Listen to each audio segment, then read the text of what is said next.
Donald Trump was out today trying to paint a rosy picture of his wildly unpopular war with Iran. It runs directly counter to the facts as we understand them. Here's what he told his friend Maria Bartiromo yesterday.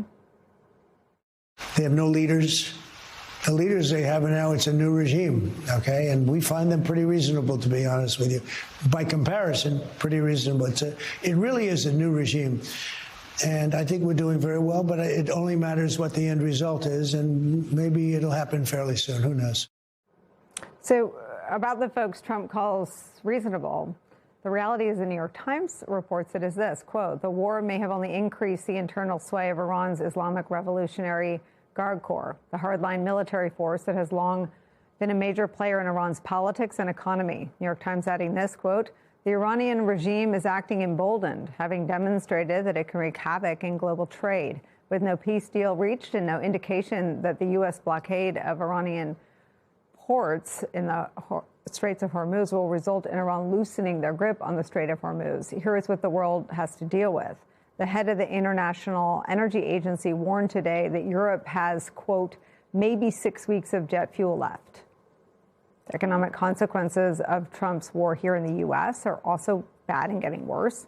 On that, the New York Times reports this, quote, with high gas prices cutting deeply into many family budgets, the U.S. economy is under increasing strain, raising the odds that inflation will worsen, unemployment will rise, and growth will slow this year. I want to bring in CNBC senior economics reporter Steve Liesman. Alex is still here. Steve, it's so nice to see you. I feel like it's always when the sky is falling for American households and American families, either from tariffs or in this case now from Iran. But I want to ask you about Europe first.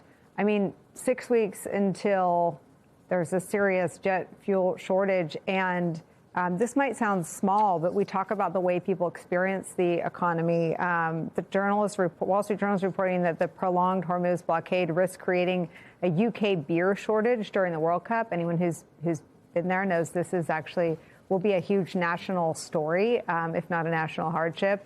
The Journal writes this, quote, Britain is bracing for beer shortages during the Soccer World Cup this summer if the Strait of Hormuz doesn't reopen soon. The UK relies on imports of carbon dioxide, which goes into carbonated drinks, making CO2, devours energy. So the steep rise in natural gas prices since the UK attacked Iran and Tehran, closed Hormuz, has imperiled international supplies. Your thoughts on what we're sort of staring at? Well, I'll take a step back and notice, Nicole, that you're talking about foreign countries. And at the moment, when it comes to the worst of the effects of the Iran war, it's our war and mostly their problem. And I mean all over the world. And I mean developing countries especially. There are countries that are cutting back on asking people to work at home. There are amazingly high spot prices for oil in some places in Asia that we're hearing about. We've heard about issues with Taiwan. All of this initially, it's hitting hardest overseas because of the regional nature of oil. Not that it's not hitting here, and especially here in the United States, it's hitting low-income Americans with higher gas prices. We've seen surges in diesel prices. And this, of course, creates this dual negative track of potentially freezing business in their place, not hiring, and having a negative economic shock from the fallout from the higher oil prices, but also higher inflation. And that's the fear. And the only thing economists can do right now is say, well, tell me how long this lasts, and I'll tell you what the negative effects are.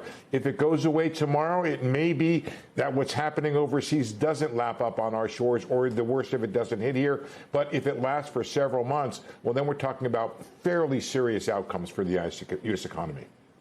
And let me just come back to what you cited in gas prices. I mean, this is, regardless of how far you drive or how often you drive, this is both an economic hardship and a psychological drain. I mean, since February 15th of this year, when gas was $2.91 a gallon, to April 15th, which was Tuesday, it's now $4.11 a gallon.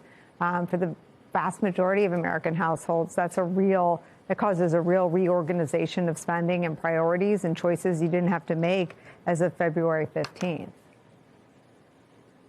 Yeah, these are high gas prices, and they definitely hurt, especially people who have long commutes and businesses that are very energy intensive. But it's something we've been through before, and it's hard to underestimate the resilience of the U.S. economy and average Americans.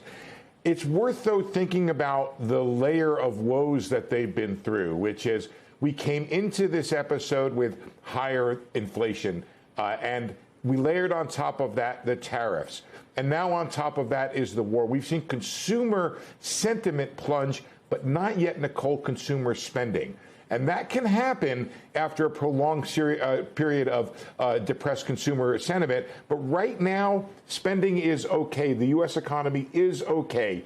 And I think what you're seeing when it comes to the president and perhaps him extending the talks with Iran and that sort of stuff is him understanding that if this goes on much longer, it's not going to be just Europe. It's not going to be just Bangladesh. It's not going to be just Japan. It's going to be the United States in a much more serious way than it's been so far.